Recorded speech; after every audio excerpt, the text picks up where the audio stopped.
عورت جان چکی تھی کہ آپ کی محفل میں جانا کسی سعادت سے کم نہیں ہے۔ وقت گزرتا رہا اور وہ عورت ہر روز غوث اعظم کی محفل میں جاتی اور آپ کی باتیں سن کر اپنے ایمان کو تازہ کرتی۔ وقت گزرتا رہا اور ایک دن معمول کی طرح اس عورت نے اپنے گھر کے کام کاج کیے اور کام کاج کرنے کے بعد اس نے کپڑوں کی گٹھڑی اٹھائی اور سمندر کے کنارے دھونے کے لیے چلی گئی۔ وہ اپنے خیالوں میں گم اور حضرت غوث پاک کی باتوں کو یاد کر کے کپڑے دھونے میں اس طرح مگن ہوئی کہ اس کو خیال بھی نہ رہا کہ اس کی بیٹی کیا کر رہی ہے۔ تھوڑی دیر گزری، اچانک اس کی نظر پڑی کہ سمندر کی لہر نے موج کھائی اور اس کی بیٹی کو ساتھ لے گئی۔ وہ عورت فوراً اسی طرح اٹھی اور اپنی بیٹی کو بچانے کی خاطر دوڑی، لیکن سمندر کی لہر نے اس کی بیٹی کو اپنی لپیٹ میں لے لیا تھا۔ وہ چیخنے لگی، چلانے لگی، لیکن اس کو اپنی بیٹی کا بال بھی نظر نہ آیا۔ ماں کا کلیجہ تھا، پھٹنے والا تھا۔ وہ اسی وقت دوڑتے ہکلاتے ہوئے اپنی پڑوسن کے پاس پہنچی اور کہا، خدا کے واسطے میری مدد کرو، میری اکلوتی بیٹی، میری زندگی کا واحد سہارا، میرے جینے کی واحد وجہ سمندر میں ڈوب چکی ہے، تو اسے بچاؤ۔ اس کی سہیلی نے پوچھا، تمہاری بیٹی کو ڈوبے ہوئے کتنا وقت ہو گیا ہے؟ اس نے کہا کہ کم از کم 1 گھنٹہ گزر چکا ہے۔ تو اس نے کہا، تمہاری بیٹی کا بچنا ناممکن ہے کیونکہ سمندر میں طوفان آیا ہوا ہے۔ دور دور سے سمندر غصے کی حالت میں دکھ رہا ہے اور ایسی حالت میں کوئی بھی انسان سمندر میں داخل ہونے کی جرأت نہیں کر سکتا۔ تو اس پڑوسن کو اس نے کہا، تم جانتی ہو میری بیٹی اگر نہ بچی تو میں بھی خودکشی کر لوں گی، میں اپنی بیٹی کے بغیر نہیں رہ سکتی۔ جب پڑوسن نے اس عورت کی یہ حالت دیکھی تو اسی وقت قاضی صاحب کے پاس گئی اور قاضی صاحب کو ساری صورتحال کے بارے میں بتایا اور اس کی منت کی کہ قاضی صاحب آپ چند ایسے آدمیوں کو تلاش کریں جو تیرنا جانتے ہوں تاکہ وہ سمندر میں تیر کر اس بچی کو تلاش کر سکیں۔ ہو سکتا ہے کہ اس زندگی کی سانسیں ابھی باقی ہوں۔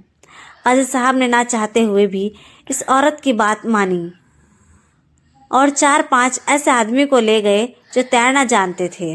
انہوں نے سمندر میں تیرنا شروع کر دیا، لیکن اس بچی کا کوئی ایک بال بھی نہ ملا۔ اس پڑوسن نے اسے بتایا کہ اب تمہاری بیٹی مر چکی ہوگی، اب تمہاری بیٹی کا واپس پلٹنا ممکن نہیں ہے، اب تمہیں صبر کرنا ہوگا۔ اس نے کہا، میں صبر نہیں کر سکتی، تم مجھے اپنے غوث پاک کے پاس لے چلو، میں ان کے سامنے درخواست کروں گی، اس کے پیر پکڑ لوں گی اور انہیں کہوں گی کہ وہ میری بیٹی کو واپس لا دے۔ آپ کے اشارے پر اللہ کے حکم تو سمندر بھی چلنا بند کر دے تو پھر میری بیٹی کو بچانا کوئی مشکل کام نہیں۔ وہ پڑوسن اس عورت کو لے کر غوث پاک غوث اعظم کے پاس گئی اور جا کر سارا ماجرا بتایا۔ غوث اعظم رحمۃ اللہ علیہ نے پوچھا، اے خاتون، بتاؤ تمہیں بیٹی کو ڈوبے ہوئے کتنا وقت ہو چکا ہے؟ تو اس نے کہا، حضور میری بیٹی صبح سورج طلوع ہوتے ہوئے ڈوبی تھی اور اب دوپہر کا وقت ہو چکا ہے۔ یہ سن کر ایک آدمی کا تو عقل حیران رہ جاتا کہ اگر انسان پانی میں ڈوبے تو چند لمحے اس کی موت کے لیے کافی ہو جائیں گے، لیکن یہاں تو آدھا دن گزر چکا تھا اور وہ عورت کہہ رہی تھی کہ حضور آپ میری بچی کو بچا لیں۔ غوث اعظم نے اس خاتون اور اس کی پڑوسن کو ساتھ لیا اور آپ کے ساتھ ہزاروں کی تعداد میں مرید چل پڑے اور تمام لوگ سمندر کے کنارے پہنچ چکے تھے جہاں اس کی بچی ڈوبی تھی۔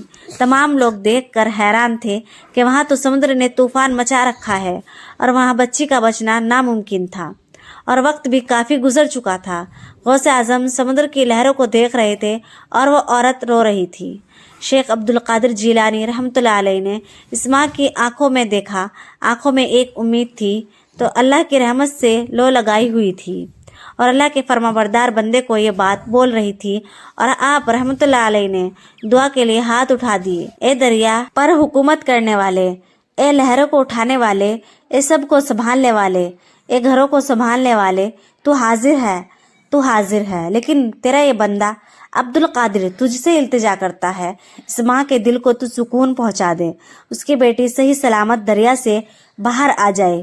اے میرے پروردگار، تو جانتا ہے میرا واسطہ تیرے ساتھ اور تیرے محبوب کے ساتھ ہے، میں تجھ پر یقین رکھتا ہوں، میرا ایمان تجھ پر ہے، میں جانتا ہوں کہ بندے کا یقین کبھی نہیں ٹوٹتا جب وہ اپنے رب سے لو لگاتا ہے، جب اس پر یقین کرتا ہے، اور بے شک میرے لیے میرا اللہ ہی کافی ہے۔ اے لوگو، تم سن رہے ہو، میرے لیے میرا رب ہی کافی ہے، میں مدد کے لیے اپنے رب کو پکارتا ہوں۔ اے اللہ، کیا تو اپنے عبدالقادر کی بات کو ٹھکرائے گا؟ یہ عورت میرے نبی کے خاندان کو چاہنے والی ہے، ان سے عقیدت رکھتی ہے۔ یا اللہ، تجھے تیرے محبوب، تیرے آخری نبی کی آل کا واسطہ،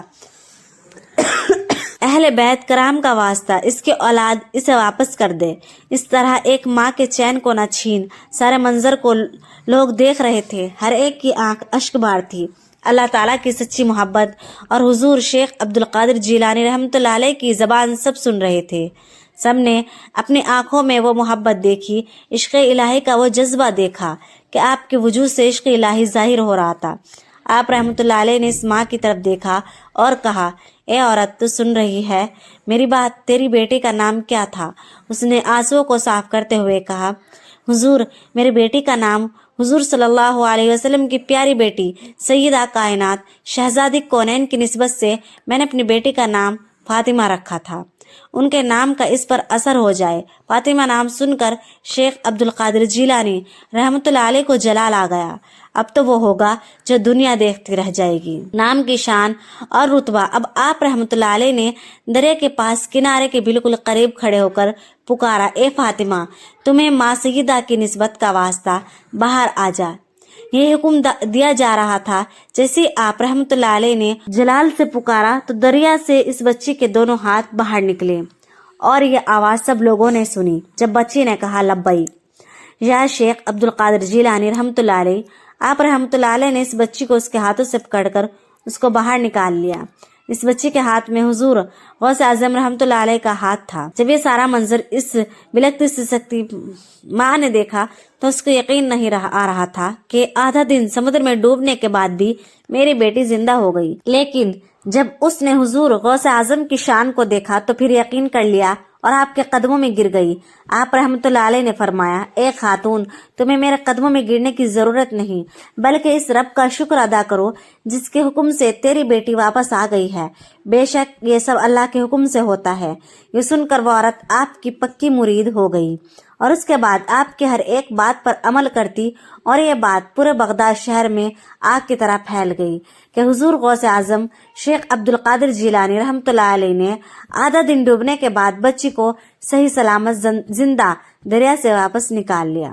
تو ناظرین، یہ تھی ہمارے غوث اعظم شیخ عبدالقادر جیلانی کی شان۔ ناظرین، یہاں آپ کو حضرت شیخ عبدالقادر جیلانی رحمۃ اللہ علیہ اور ایک ہندو عورت کا ہندو ہوتے ہوئے شیخ عبدالقادر جیلانی پر ایمان ہونے کا ایک دلچسپ واقعہ سناتے ہیں۔